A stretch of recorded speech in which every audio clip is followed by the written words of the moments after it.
Song of Solomon uses the imagery of a vineyard as a metaphor for love. Oh, let's Papa, put you down here. Like the vines in a vineyard, if we neglect the romance in marriage, instead of flourishing, it will begin to wilt. How you doing? Welcome. Thank you, sir. Let me grab that one there. Y'all go on in there. We needed a break. You need a break? Go ahead on in, son. I may not have come to the right place. Oh, you'll be all right. I got something I want to show you. Marriage was never intended to be this test of perseverance where we try to just stick it out and survive. Instead, love between a husband and wife should deepen with the years. Solomon speaks about this in chapter 8.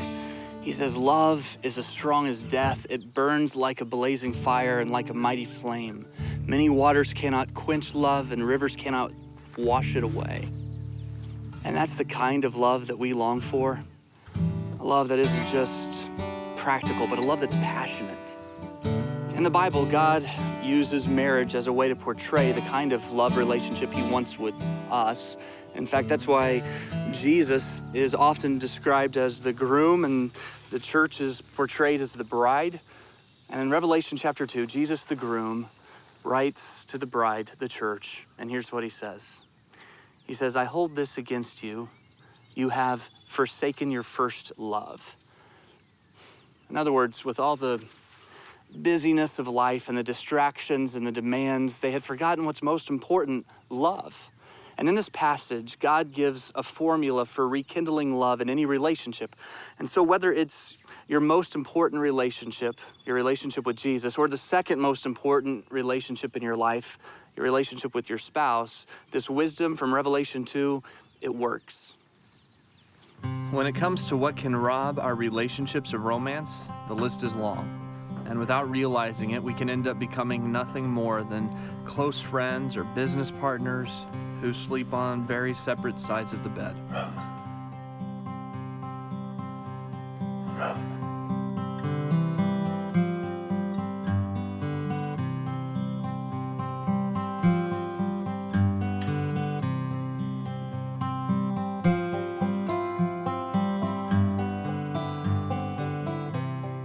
Here's what Jesus tells the church who seems to have fallen out of love.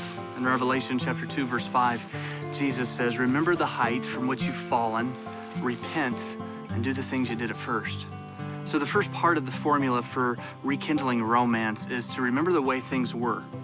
And it's so important for couples to take time to reconnect and relive past memories because our tendency is to just focus on our current challenges and struggles and to forget about the beautiful moments that have been shared together. So remember the first time he asked you out. Remember what she was wearing when you first met. Remember what it was like the first time you held hands or shared a kiss.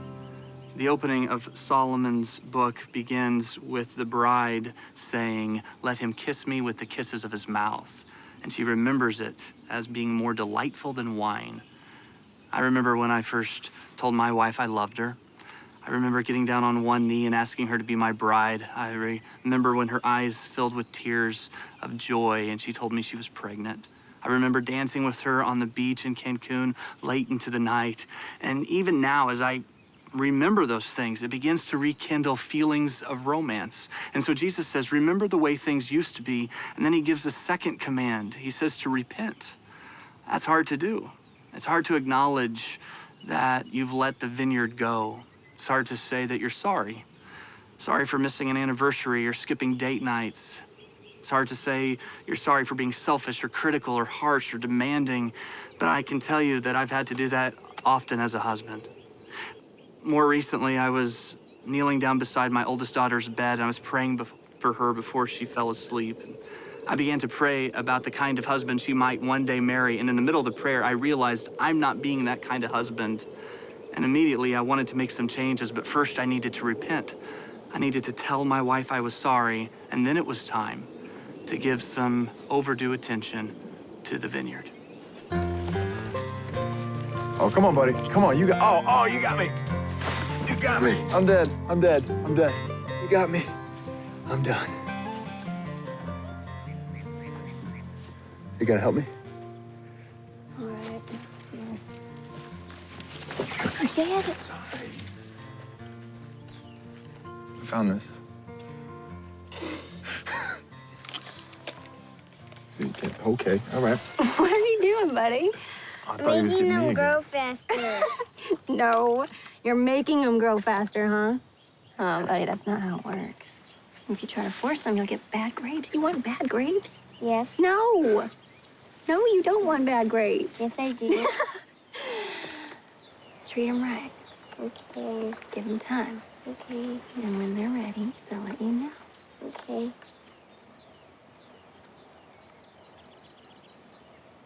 Okay.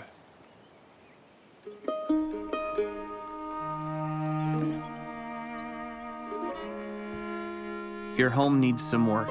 It may not be easy, it may take a lot of time and energy, but it'll be worth it.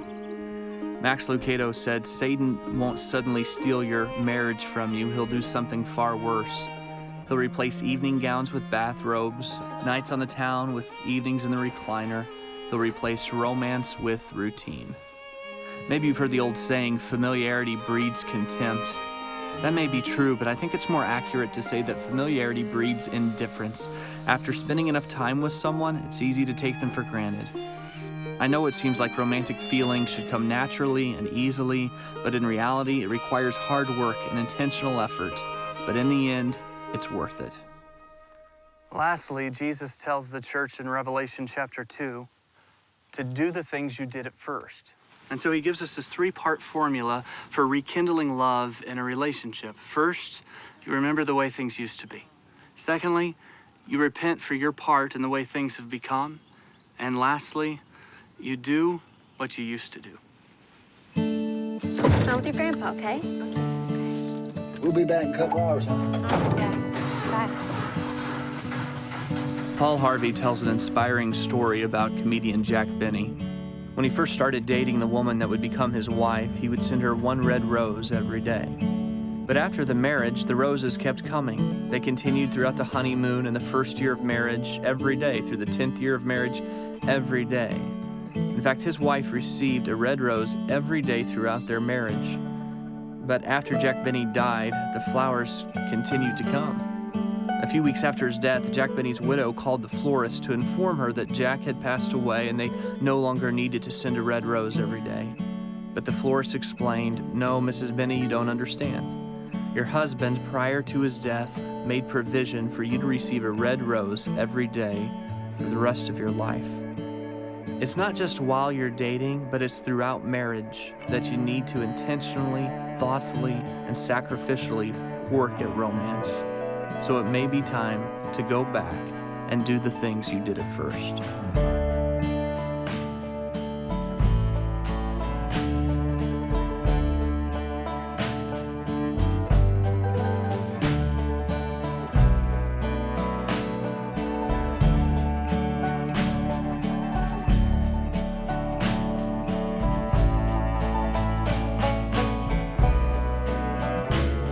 Now, I know some of you guys really want to rekindle the romance in your relationship, but let's be honest.